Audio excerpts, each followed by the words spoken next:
Biden is found guilty on all three counts brought against him by a right-wing prosecutor appointed by Donald Trump that, for reasons that I can't figure out, Merrick Garland kept on. I realize this sounds like I'm kind of like whining the way that Donald Trump does when he talks about being prosecuted. But let me just, give you some information here, and then I'll tell you what we're going to do with the rest of the day here. There was a survey in 2021 in which 15% of American adults admitted using illegal drugs.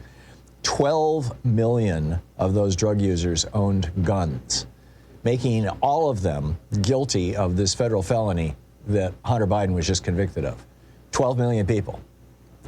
The number of prosecutions for this crime over the last 3 years was 150.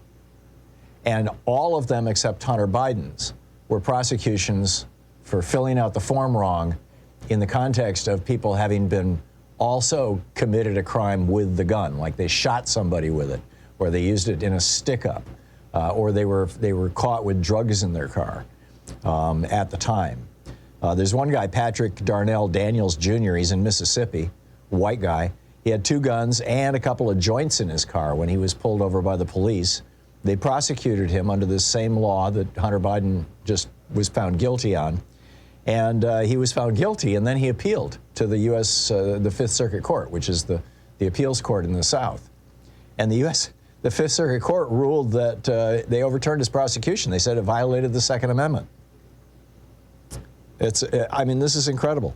For the fiscal year 2008 through fiscal year 2017, the Justice Department prosecuted more than 73,000 gun cases. Nearly 3/4 of those involved illegal gun possession by people with felony records, while fewer than 2% involved defendants like Daniels and Biden, drug users who also had guns. And the Fifth Circuit said, quote, "This nation's historical tradition of firearm regulation, the constitutional test that the Supreme Court established last year, is inconsistent with this ruling." In other words, when Clarence Thomas said that, when you want to interpret laws, what you need to do is go back and see how those laws were used and enforced back 240 years ago. There were no laws against using drugs and having guns. So, the Fifth Circuit overturned this guy. But, this is clearly a political prosecution. Now, that said, I'll tell you that, I don't believe that Donald Trump probably would have been prosecuted by Alvin Bragg, at least the way he was, were it not for the fact that his crime helped him steal the election in 2016. So, I think in both cases, these people were prosecuted in part because of who they are. But, come on, everybody. So, anyhow, those are my thoughts on that. You feel free to argue with me or to contradict me or whatever you'd like.